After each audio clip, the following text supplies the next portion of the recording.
Це історія про нову українську танцювальну культуру.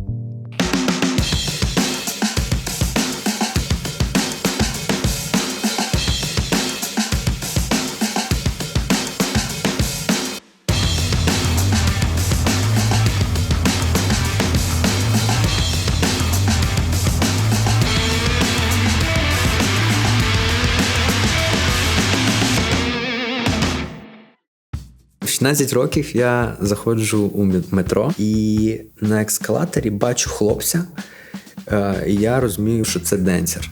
Штаны у него такие были, мотня до колен, как говорила моя мама. Что мы просто положили наш кусок ДВП, врубили музыку. Я просто не видел так много людей никогда, чтобы смотрели на брейк-данс. Ты просто приходишь и танцуешь, включаешь музыку и фристайлишь, и как бы тебе для этого ничего не надо. Вдохновляющая, воодушевляющая, абсолютно другая атмосфера. У меня наворачивались слезы, потому что я так хотел тоже танцевать на сцене, еще и так танцевать. Танцор, да что это за профессия? Все несерьезно. Думай о жизни, серьезно. У цій серії ми хочемо розказати вам про появу і спалах нової танцювальної культури в Україні, розповісти про брейкданс і вок, про хіп-хоп і джаз-фанк, про денс-хол і крамп, про контемпорарі та все, що складно вмістити в рамки одного стилю.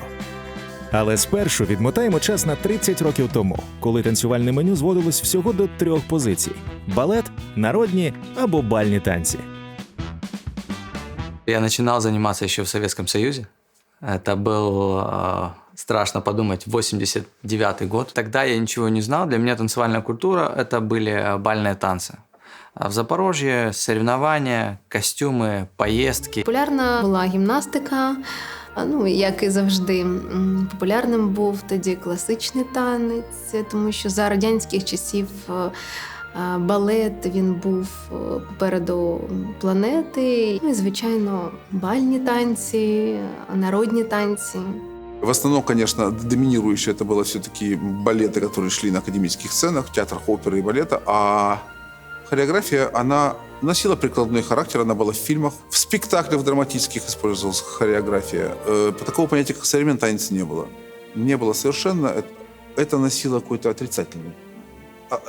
Такую скрытую отрицательную окраску, все эти западницкие извращения танцевальные, это все не имеет права быть. За радянських часів артисти балета, вони виїжджали за кордону, і вони їздили до Японії. Вони привозили з Японії авто з лівим кермом, але вони їх тут продавали і мали змогу купити квартиру. Вони привозили відеомагнітофони, техніку з Японії, якої тоді в нас ще не було. І, звичайно, артисти балету на той час вважались такими небесними створіннями, і всі хотіли віддати своїх дітей до балету. Были открытые кумиры, которым можно было открыто поклоняться. Владимир Васильев, Екатерина Максимова, Юрий Григорович. Были совершенно запрещенные кумиры, и мы перед ними преклонялись, безумно хотели посмотреть, и как-то находили эти видеозаписи подпольные. И это был такой вообще андеграунд. Это Михаил Барышников, Рудольф Нуриев, Наталья Макарова, Александр Годунов. Помню, знаете, первая кассета, которая потрясла мою психику юного артиста балета. Есть такой танцовщик и хореограф Андрис Лиепа. Вот. Андрис втихаря привез из Штатов кассету с Нуриевым, Барышниковым и так далее. Ее перекопировали, еще VHS-ка такая, помните, такая небольшая. И я сделал себе копию в Одессе у моего друга. Вот. Я привез, и я был настолько крут, вы себе не представляете. Я был хозяин вообще всего западного запрещенного балетного театра. И мы брали на прокат видеомагнитофон, это электроника, которая так загружалась, кассета, телевизор. И в комнату в общаге набивалось огромное количество ребят, которые занимаются балетом, девочки, мальчики все. И мы каждую вариацию, каждое соло Барышникова в конце в комнате мы встречали овациями. Хотя это просто кассета, чему ж тут аплодировать.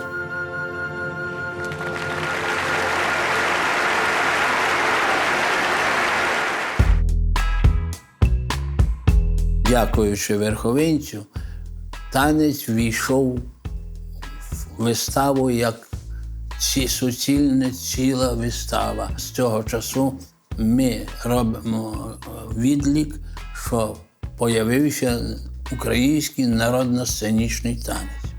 Але фольклорний танець, як такий, народний, він був ще до того.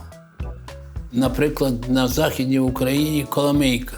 Всі танцюють, навіть старі баби, і танцюють на весіллях, всюди танцюють так, що аж спідниця на голові, розумієте. Люблять, але найголовніше, як квінтесенція всієї української хореографії, це безперечно гопак. Actúa como director artístico Pavel Birsky y la dirección orquestal corre a cargo de Igor Ivastén.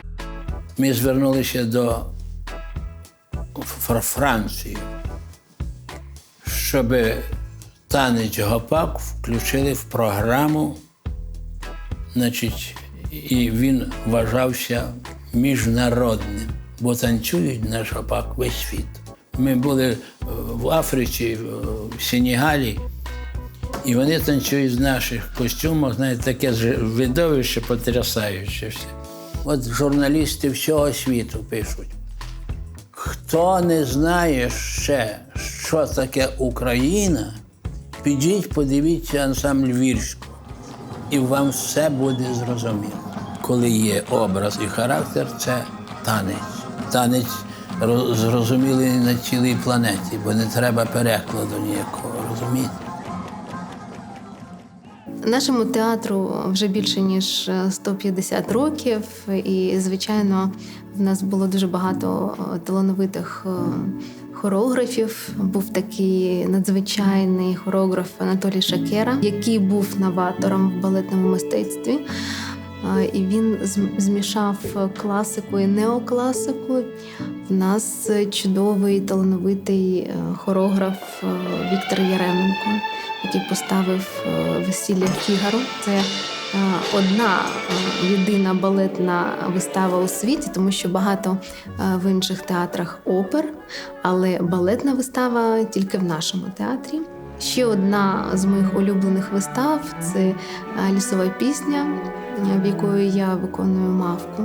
Це наша перлина, наше Лебедине озеро, наша українська гордість. І мені б дуже хотілося саме з цією виставою об'їздити весь світ і показати нашу українську культуру. Сьогодні ми танцювали виставу «Лілея» Валерія Ковтуна. Ще 2 покоління тому працювати артистом балету чи народного ансамблю було прперспективно і престижно. На тебе чекали оплески публіки, можливість отримати квартиру від держави, подорожі за межі Союзу. Проте після падіння радянських кордонів ситуація змінилася. Впала завіса, і 2 повних склади ансамблю Вірського виїхало за кордон. Для мене це була трагедія. Я думаю, я не виживу. Я тим жив, я своїми руками це робив. От все, розумієте, і я їх підготував, а їх дядя сам бере і дає $10 000 зарплати в місяць. Якщо коли я навчалася, у класі було рівно дівчат і хлопців. 15 дівчат і 15 хлопців. А зараз така світова тенденція, що на 26 дівчат може бути лише 4 хлопчики. Всі балетні вистави, вони включають в собі адажіо. Для того, щоб було адажіо, потрібні дівчатка і хлопчики. А ви розумієте, що коли 26 дівчат, вони не можуть танцювати з 4 хлопцями. Кордони впали, і багато артистів виїхало з України. Танець нарешті перестав бути частиною великого механізму радянської пропаганди. І в умовах незалежної України з'явився новий, раніше заборонений, сучасний балет. Если мы говорим про театр современного танца, то в Украине у нас нет аналогов. Мы монополисты до сих пор. И в Украине, конечно, очень много театров оперы и балета, 7. И в Киеве вдруг появляется балет, который не сошел со сцены академических и национальных театров оперы и балета, не был создан на иных площадках. Но при этом люди, которые ходили на этот спектакль, не понимают, что это полноценный балет, просто решенный другим языком. Я думаю, что в этом загадка. То есть было желание подспудное, никак не проявленное, может быть, но было желание нового танцевального спектакля. И мы просто возникли в нужное время, в нужном месте.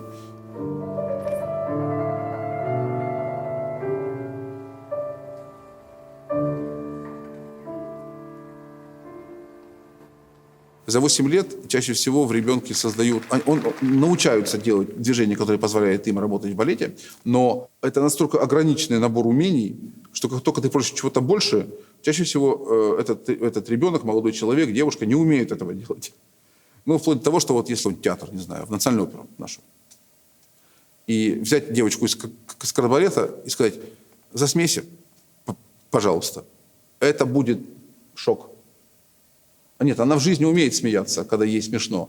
Но засміятися на сцені – це практично невозможно. Паралельно з розвитком в Україні модерного балету, наприкінці нульових свій підйом популярності переживали бальні танці. Танцювати румбу й ча-ча-ча стало модним. В школе на меня тыкали пальцем. Класса до 8-го.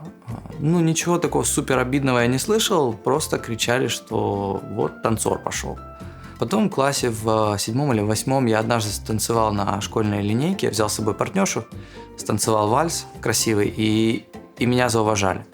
Потому что одноклассники поняли, что никто из них, так как я, делать не умеет. Поэтому я заслужил какой-то кредит доверия. Мнение общее о том, что танцы – это не для мальчика, оно было, конечно. Мне кажется, в нашей стране очень сильно на отношение к бальному танцу, к бальникам и к тому, что парни могут танцевать ча-ча-ча, оно резко начало меняться в 2006 году, когда на экранах появились танцы со звездами. На паркет для виконання танцю румба запрошуємо пару номер 8. Наталія Могилевська та Владислав Яма. Когда люди массово и в один момент увидели, что такое бальный танец, увидели, как это может выглядеть. Когда это делается красиво, профессионально и обернуто в какую-то режиссерскую работу, это совершенно по-другому выглядит. И вот как раз 2006-2007 года я это ощутил и по своей занятости, по тому, что говорили коллеги, люди массово ринулись танцевать.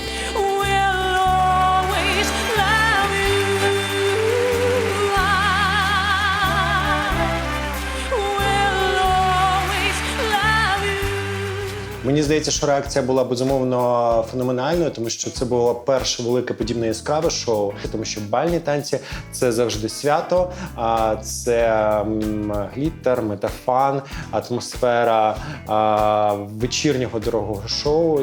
Я пам'ятаю неймовірні рейтинги цього проєкту, тому що про це дуже часто згадують. Суперфінал «Танців зірками» тоді взяв частку 50. Це означає, що вся країна дивилася «Танці з зірками».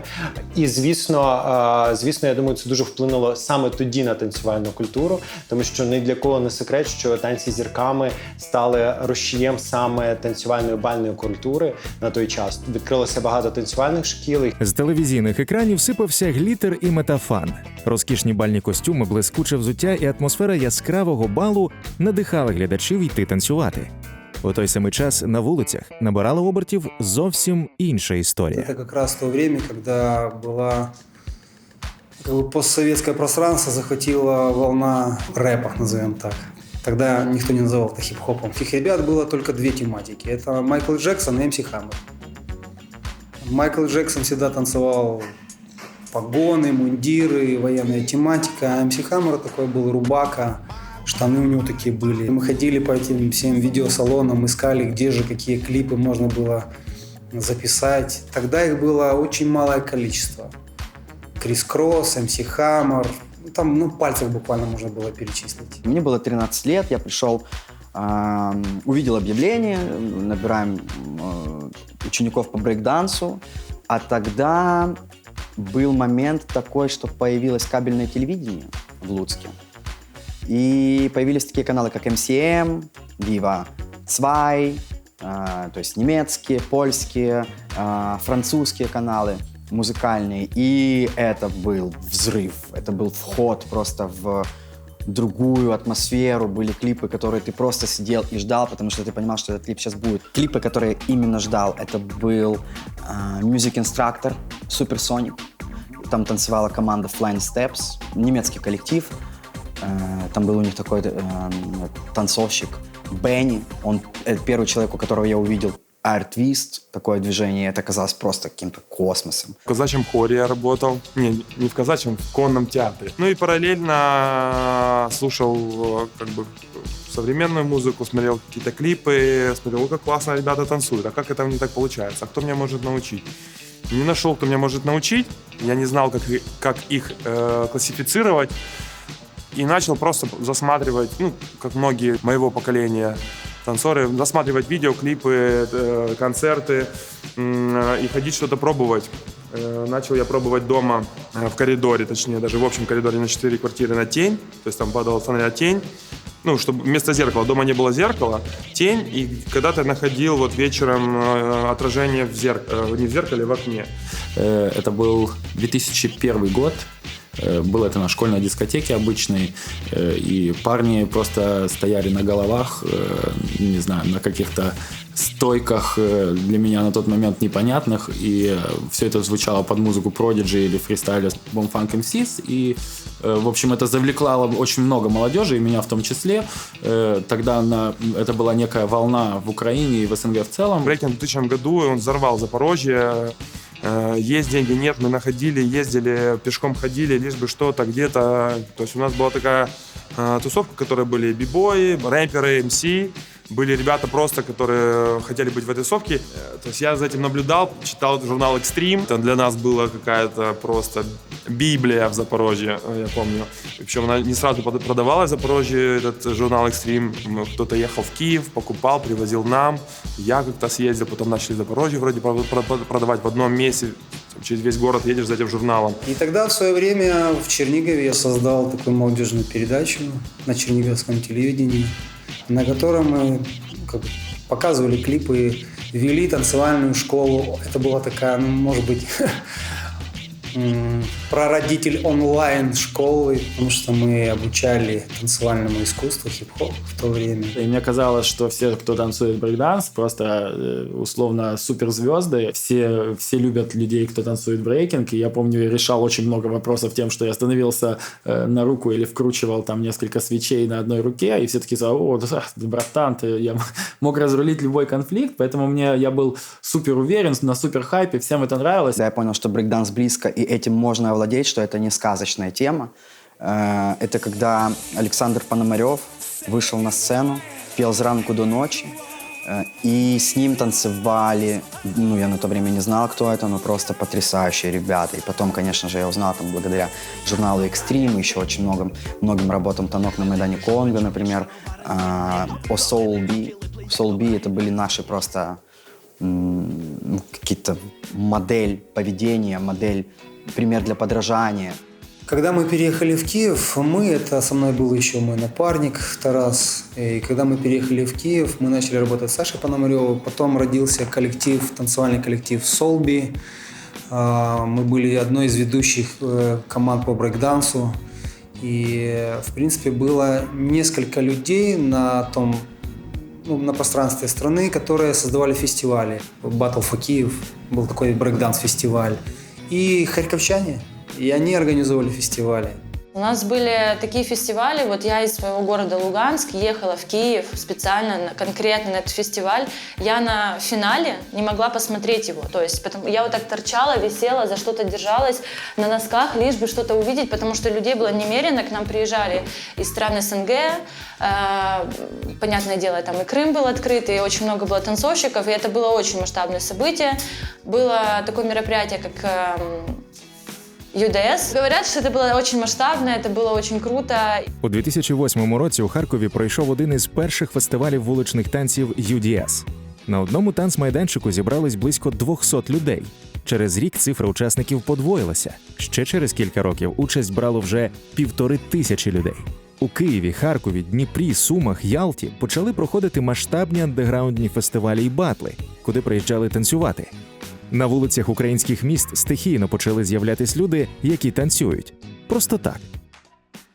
И вот так я, наверное, лет 7 упорно занимался брейкдансом, но я не получал от этого никаких дивидендов. Это просто было занятие в команде. Мы вместе тренировались для того, чтобы быть лучше, для того, чтобы выигрывать на батлах, наказывать условно наших соперников, быть лучше у себя в команде, соревноваться, выступать перед девчонками, которые визжат, и там, о деньгах не было речи. Это был чистый лайфстайл. Бибоями мы себя проявляли на фестивалях, на батлах, на джемах. В Луцке мы сами их организовывали. Был такой клуб «Современник». И там постоянно были джемы. Battle for Life в Киеве ездили. Кубок Живчика. Мы тусовались, черпали друг у друга знания, информацию, и в итоге после каждого батла мы приезжали на голову выше, чем были раньше. Вот это было важно. А деньги зарабатывали на улицах. Далее я переехал в Киев, добравшись к какому-то там уровню брейкданса. И ты понимаешь, что есть еще и другие виды танца. Я был тогда влюблен в хаус-дэнс, кстати, Санти Ушаков, на Санти 108. Дима отыграл большую роль в моей, в принципе, танцевальной истории. Значит, я из маленького города Владимир-Волынск, и я переехал в город побольше, который называется Луцк, в котором уже была сформирована команда, и в ней был Дима. И я помню момент, когда Дима уехал в Киев для того, чтобы попробовать себя на «Фабрике звезд», и он остался в балете под названием «Турбо». По-моему, они работали с Могилевской Наташей, и он танцевал там. И парень под именем Санти показал ему вот такой стиль, как хаус-дэнс. И он привез его к нам, и он мне говорил: Андрюха, смотри, какая штука, вот попробуй повторить это, сделал 2 шага, я не могу их сделать, и они еще и под ту музыку, которую я начинал слушать, под хаус, потому что мы очень много проводили на вечеринках, и мне очень нравился хаус, и как музыка, и когда я увидел, что можно еще и танцевать, фристайлить, и это похоже на, очень натурально сливается с музыкой, и когда это еще показал Дима, я думаю, ого, так возможно. Куда-то кто-то, может быть, выезжал, возможно, либо кто-то к нам приезжал, и постепенно это все развивалось. И таким образом у нас уже направления как вок, дэнс-холл, даже тот же вакинг начал развиваться благодаря вот этим точечным людям, которые где-то увидели, услышали, попробовали и начали это развивать. У всех какое-то разное время было хайпа, так, грубо говоря. Какое-то время дэнс-холл просто разрывал все и всех, на каждом фестивале был дэнс-холл. Потом в какое-то время дэнс-холл затих.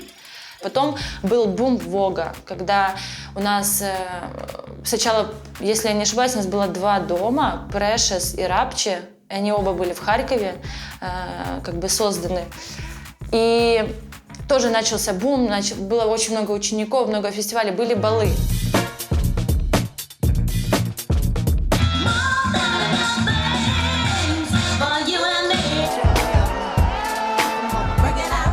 Сейчас оно на нереально крутом уровне.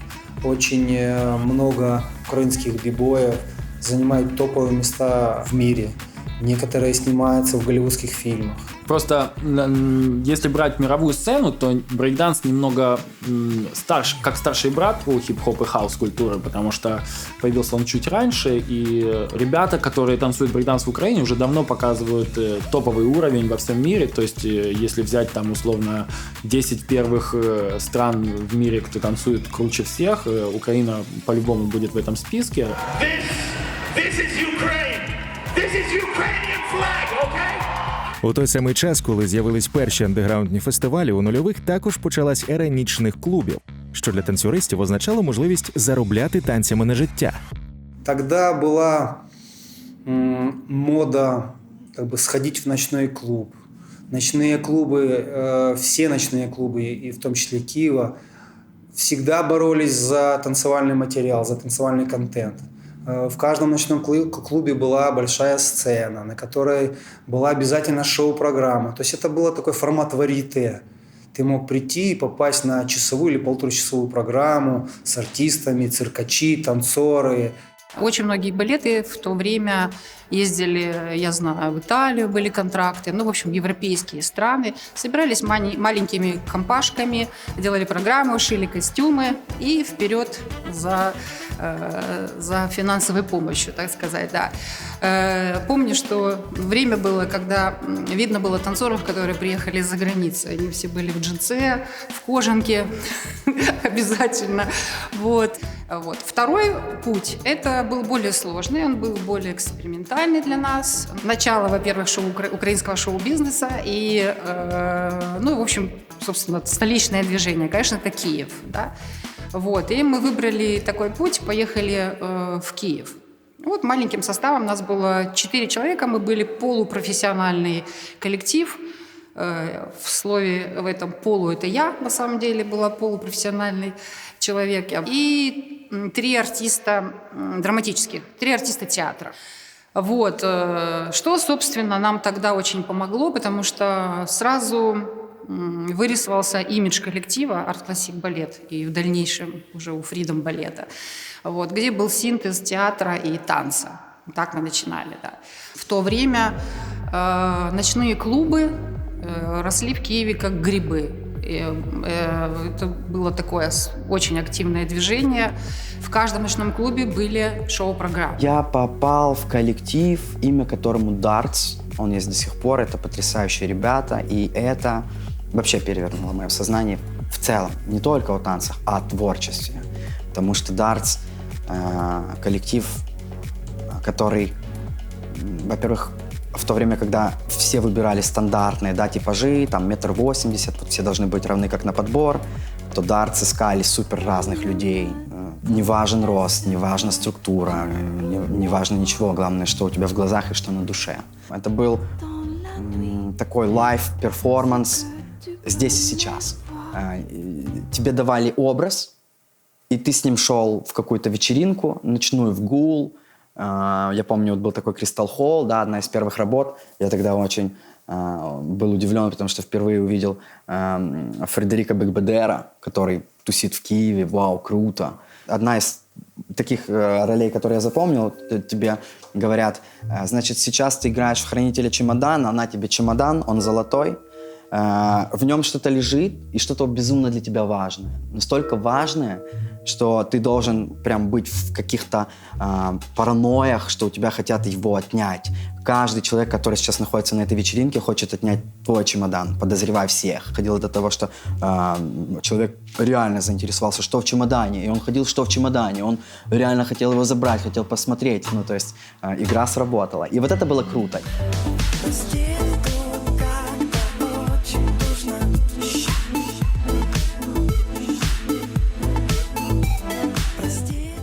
Люди, которые приходили на шоу-программы, были, мне сложно сказать, я не вправе оценивать, но ощущение более интеллектуальная публика, что ли, была. То есть они ценили танец, вот, некое мастерство.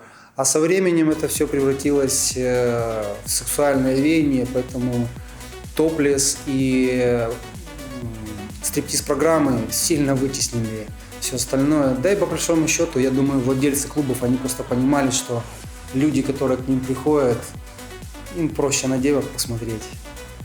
Поэтому сцены потихоньку, пространство сцены всегда становилось меньше. Потом была очень долгое время популярность в каждом ночном клубе PJ. То есть это девочки и мальчики с красивыми телами, которые должны были как-то вдохновлять сексуально голодное население. Мы приблизились к шоу-бизнесу, вот, потому что это была очень хорошая возможность. Работая в ночном клубе, нас замечали люди, которые приходили туда отдыхать. Продюсеры, артисты и все, кто были связаны с этой индустрией. Вот. Нас как раз и заметили в клубе «Бинго». Сбылась наша мечта. Мы попали в телек и приблизились, в общем-то, к шоу-бізнесу. І там уже машина поїхала. Завдяки розвитку в Україні шоу-бізнесу, поп-музики і початку зйомок кліпів з'явилась також і потреба в хореографії. У танцюристів вперше з'явилась можливість побудувати кар'єру в професії, яка ще вчора вважалась просто хобі. Если брать родителей моих там, и взрослых людей, конечно, было такое мнение шаблонное, что танцор, да что это за профессия. Мои родители никогда не понимали. То есть мой отец, который прослужил всю жизнь в уголовном розыске, который говорил: да, я тебя устрою куда угодно, давай, в какие органы тебя устроить. Мама, которая всю жизнь проработала на заводе. Ну, то есть это люди с мировоззрением: надо работа, трудовая книжка, стаж. То есть вот такое вот, к сожалению, страна вдолбила в умы людей вот такую вот ограниченность, рамочное мышление. Если говорить о заработке, то это какие-то коммерческие шоу, балеты. Как показали годы, как бы классно ты ни танцевал, будучи взрослым танцором, все так или иначе старались уезжать за границу, потому что, ну, грубо говоря, в Киеве ты можешь в месяц заработать $500, а где-нибудь в Китае можешь заработать $2000. И все, ты подписываешь контракт, работаешь где-то в парке развлечений, либо на круизном лайнере, уезжаешь на полгода, приезжаешь, учишь новую программу и вот так. Для того, чтобы остаться в Украине и неплохо себя чувствовать, как правило, все старались работать со звездами. При вокалистах, при больших артистах, но туда же попадали единицы, на самом деле. Танцоров в разы больше, чем могут содержать наши звезды. Но был период, когда я где-то года 2-3 работал с Сашей Пономаревым, и в его лучшие, скажем так, годы он действительно был очень крутым артистом, потому что никто, кроме Сани Пономарева, не создавал такие шоу. То есть он возил, у него было балет из там 6 человек, 12 музыкантов. То есть большая-большая была команда. Вот. И на тот период, когда мы приехали в Чернигов, уже Саша давал концерт, вот тогда родители сказали: да, мы уважаем то, чем ты занимаешься. По-моему, с Пономарёвым работал Майвей. Он говорит: я познакомился с ребятами, они черти вообще такого вытворяют. Я позвонил Сане Бобику, сказал: я хочу приехать провериться в балет. Приехал с девушкой в балет. А мне он сказал: чувак, круто, неожиданно круто, но твой рост, я не хочу, чтобы он тебя пугал, но я просто, я не могу тебя поставить там в пару с пацанами, с артистом, когда ты один такой. То есть даже близко нет пары тебе. Это было сложно пережить, потому что это то, на что ты не можешь повлиять. То есть на свой какой-то уровень танцевальный ты можешь повлиять, а как бы на свой рост не можешь. И девушку, с которой я переехал, ее взяли как бы так на пробный период. Это тоже было такое очень нервное потрясение, потому что мы вместе переехали, ее взяли, меня нет. И как бы она мне рассказывает, и я там приезжаю на концерт посмотреть, вижу, как ребята работают вот так вот из-за кулис номера. Как сейчас помню, они работали в Дворце спорта, был номер с машиной. Вот они работали номер, я его сбоку, даже не фронтально видел, сбоку смотрел. И у меня в прямом смысле в конце слезы наворачиваются. Я их держал в себе, но у меня наворачиваются слезы, потому что я так хотел то же самое, либо похожее делать, я так хотел тоже танцевать на сцене, еще и так танцевать.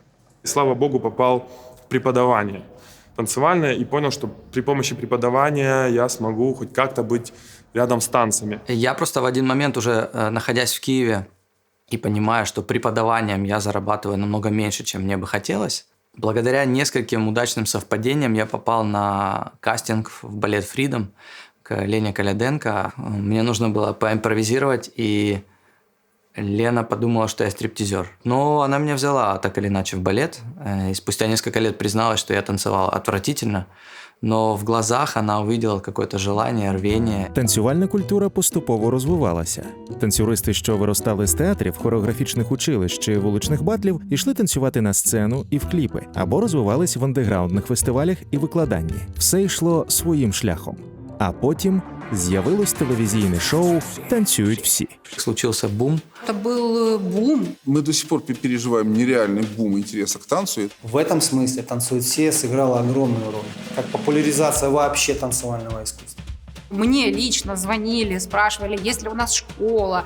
То есть такие, звонки увеличились, все писали в соцсетях, там где-то еще.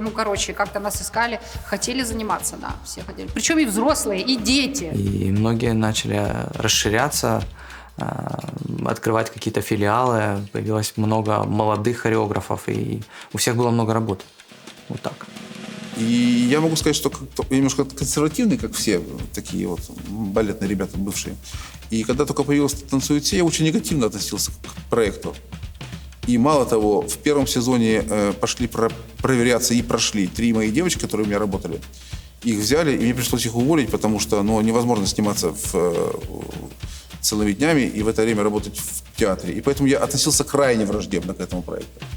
Но потом меня уговорили, я пришел туда уже в качестве хореографа, потом в качестве жюри. И я точно сейчас могу дать себе отчет в том, что это невероятно полезная штука именно для театра. Потому что люди, идущие по городу, они видят на афише фотографию или имя мужика из телека, покупают билет на балет. Когда в 2008 году запустился проект «Танцуют все», вот тогда еще одна волна прибыла в танцевальные школы, больше в направление современное, хип-хоп, джаз-фанк, контемпорари.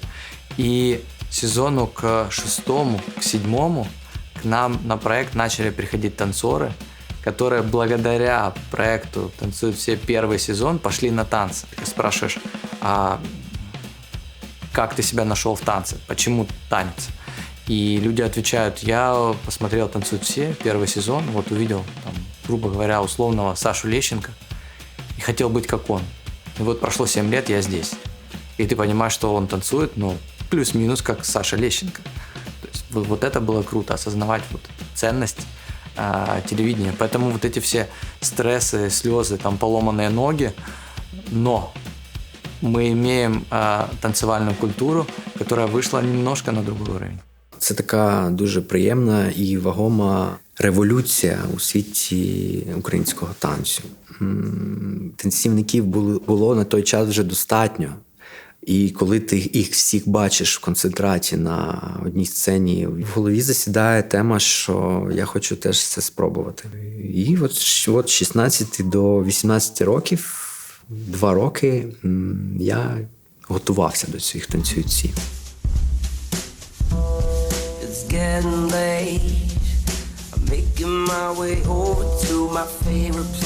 Після танцююців був період, коли мене конкретно запрошували в різні місця танцювати з різними колективами, викладати і ділитися своїм досвідом від проєкту. Я танцював то тут, то там, і добре.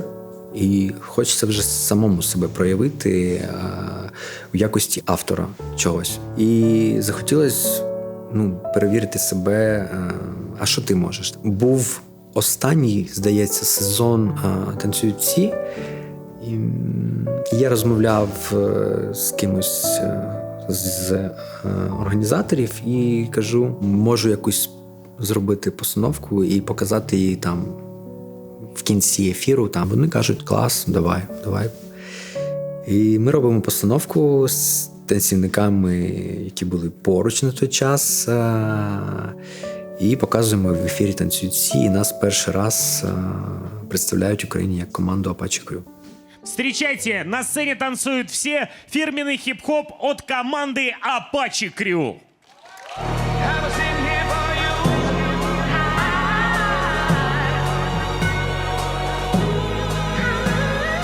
Після успіху перших танцювальних шоу кожен телеканал намагався вигадати формат, у який би можна було інтегрувати танці. Велика хвиля інтересу до танців вплинула на кількість танцювальних студій та рівень конкуренції. Тепер уже недостатньо було танцювати добре. Потрібно було вміти все. Стилі почали змішуватись. Танцюристи ставали універсальними солдатами.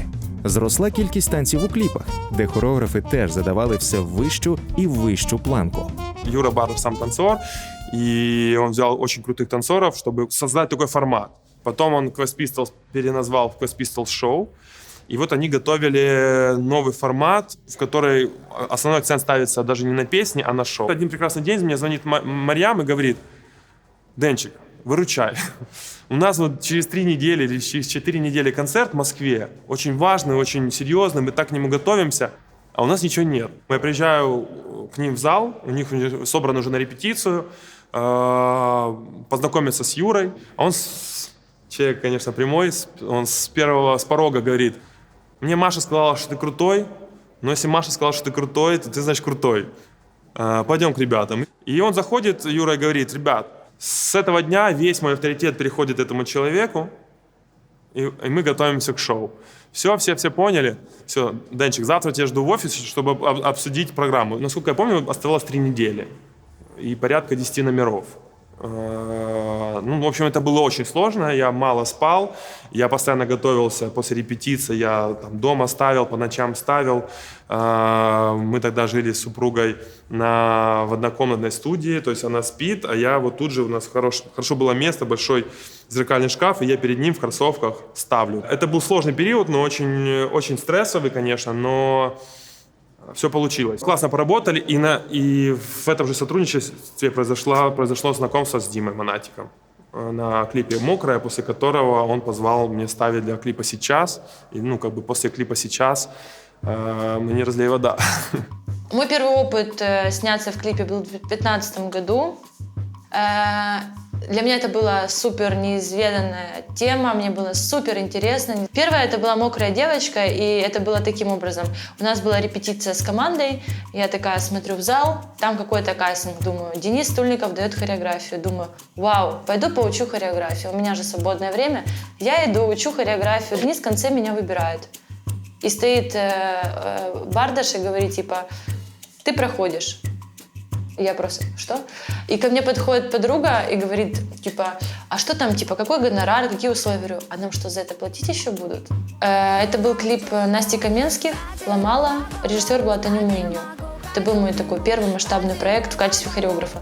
Через полгода у меня произошел опыт ставить хореографию для группы «Каска».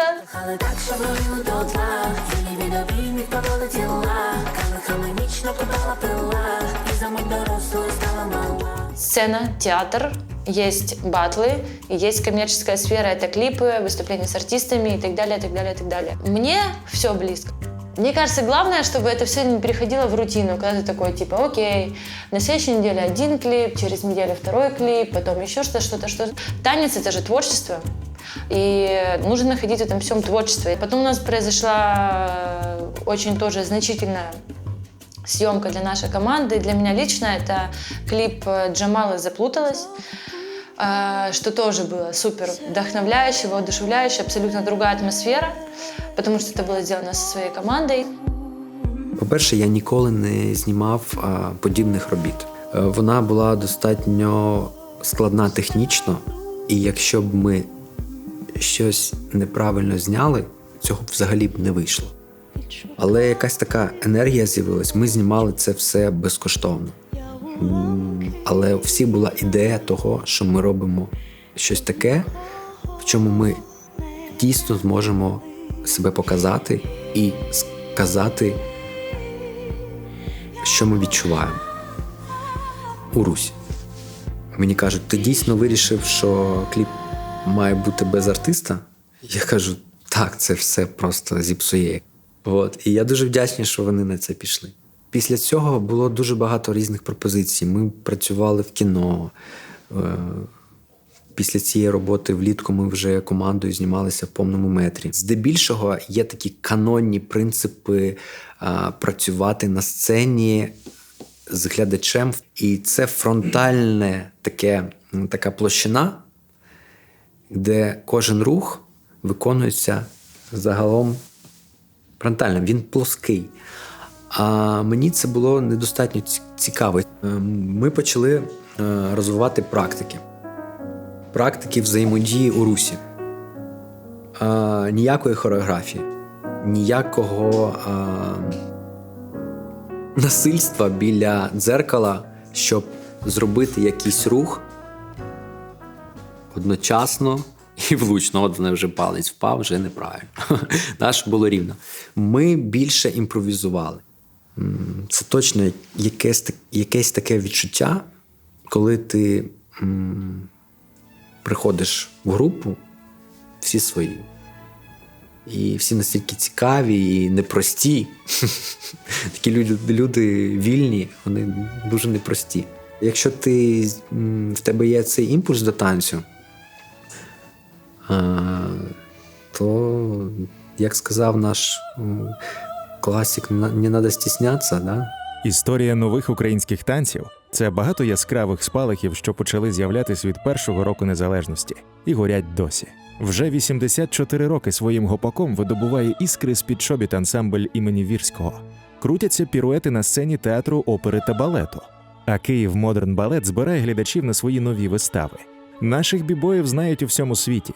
На наші андеграундні фестивалі приїздять з-за кордону, а сценічна хореографія уже дісталася стадіонів. Танцювальний спалах в Україні триває. І чим іще він нас здивує, покаже час. Но по сравнению с тем, что было в конце 80-х, за этот же период времени прогресс, которого достигла украинская танцевальная культура, просто невероятный.